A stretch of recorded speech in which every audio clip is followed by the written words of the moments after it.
Donuts, ice cream, gluttony. The American freedom we have achieved today has had its consequences. Ironically, junk food is cheaper than healthy food. And that junk food is like cocaine's chubbier, legal cousin. It doesn't wreck your life overnight, but it'll sweet talk your brain like, just one more scrumptious little bite, while secretly hijacking your dopamine system and slow dancing with your willpower like it's prom night, turning a majority of the American population into big backs. Although some have merely adopted the big back lifestyle, I was born in it. Oh, great heavens! Today I'll be going over some of my biggest big back moments.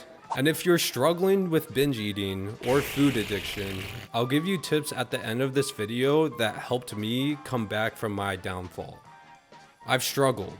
I've yo-yoed my weight throughout my lifespan. It's so easy to just say, fuck it. But as much as you can enjoy food, I've learned that life isn't about chasing that insane dopamine rush. Alright, let's get into it, big backs. Let's start in middle school. There was one year where we had a trip to the zoo in New York City. It was fun, but my big back did not enjoy all the walking. It was hot, humid, and I was wearing a hoodie. Yes, I was one of those fat kids who wore a hoodie all year long, thinking it would somehow cover up how much of a unit I was. Not only a hoodie, but a black Under Armour hoodie. Because, well, if you're fat, you love black. Ayo! Anyways, the trip went fine. Nice. We saw all the locked up animals. I was bonding with the gorillas. My mom gave me a crisp $20 bill for the trip, and I held onto it like I won the lottery. The whole day, I was scheming what I wanted to buy. I thought about grabbing a toy or animal from the zoo gift shop, but when we got there was nothing worthwhile. So, we got back on the bus and began driving back to school. On the way back, we stopped at a rest stop. While everyone else was going to the bathroom, I spotted a green mermaid. Starbucks. I had never had Starbucks at that point, and I was craving something to drink after such a hot day. That's when I discovered the Starbucks Cookies and Cream Frozen Frappuccino, a drink I've only had once in my life. I ordered a large, of course, with whipped cream on top.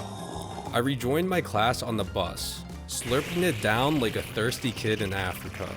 Most of the kids fell asleep, but I was hyped up on sugar and dopamine, silently playing Doodle Jump the whole way home. And honestly, money well spent. I hit one of my high scores on Doodle Jump. Now fast forward a couple years. After I went to fat camp and lost weight, yes, I went to fat camp for big backs, where they basically make you run around all day. It was an overnight camp. I went for 9 weeks. It's basically big back boot camp. Sir, yes, sir! That's for another video. Anyways, one day I came back from school. Like every kid after school, I was hungry, craving food. In particular, I had one food in mind. The night before, my family had those Edamons glazed donut holes. There was easily half the box left before I left for school. So like the big back I was thinking about those donuts all day. When I got home though, the box was gone, vanished, dissipated into thin air. I was so upset. I checked everywhere, and I mean everywhere. The cabinets, the fridge, every table in the house. But it was gone. Until I checked the trash. And there it was. A box still filled with donuts. In the trash. My heart sank. Why would anyone waste such food?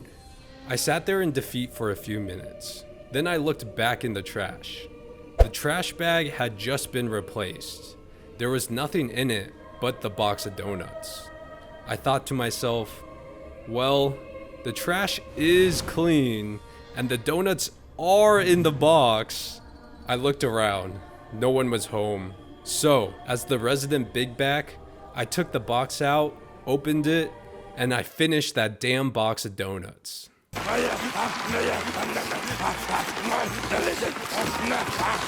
No shot was I leaving perfectly good food for the trash. Like a raccoon finding food, I found food, and I devoured that box. Absolutely inhaled every donut hole, contributing my gluttony to my past ancestors who struggled with famine. Alright, the next story is honestly one of my proudest big bag moments. It was somewhere between junior and senior year of high school. I was getting into powerlifting and just wanted to grow. Any calories I could consume, I wanted to contribute to my mass. But I really wanted to push my boundaries, specifically with ice cream. I was mostly eating protein and veggies at the time, but I wanted to crash out on my diet. So I went to the best place for ice cream, Stewart's. If you know, you know. For those who don't, it's an upstate New York gas station that has incredible ice cream. They make it themselves, which makes it next level. On this very special day, I got a half gallon of mounds of coconut. And throughout the whole day, I ate the entire thing. I'm not gonna lie, I ate half the container in the first sitting. That was my whole meal for the day. But god damn it, it was one of the best meals I've had. I ate it within the span of 8 hours. It took me a whole work day. When I finished the last bite of ice cream, I didn't even feel guilty. I felt proud. I wanted to prove to myself I could finish a whole half gallon in a day. Guys, I'm simply like that. I don't know what else to tell you. Although there were consequences. Because I am lactose intolerant, I chose not to let that define me, but lactose chose me to sit on the toilet for the rest of the night. Alright, my last story of the day brings me to college. College is a new beginning for many, but during my second year, I was just sitting around thinking, what the fuck am I doing with my life? There was a lot of anxiety and pressure I put on myself to figure it out, and that led me back to my bad eating habits. One time, I hit rock bottom. I went to my local grocery store and bought a box of Edam's chocolate donuts. Something about those Edaman donuts, man. They just give binge eating meaning. I sat in the car and downed 6 out of the 8 donuts in the box. I looked down and thought, maybe I should save some. This was one of my lowest binge moments, but it definitely earned my badge of big bag. It's easy to tell someone just stop eating. It's easy to pick apart someone's body.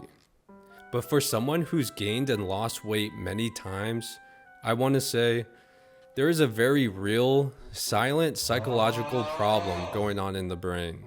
Whether it's emotional eating or food addiction, it's deeper than just willpower. But for those who are struggling, I want to leave you with this. Yes, we all know that calorie deficit and cardio are the fat killers, but I want to emphasize learning how to truly love yourself, learning how to forgive yourself when you fall, and realizing the strength you have every time you get back up.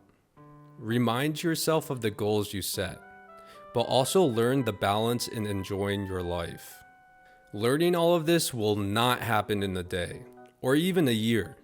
It's a continuous process, but learning to be content in the present moment, that helps with every step of the way. Because we're all living life, just to die at the end.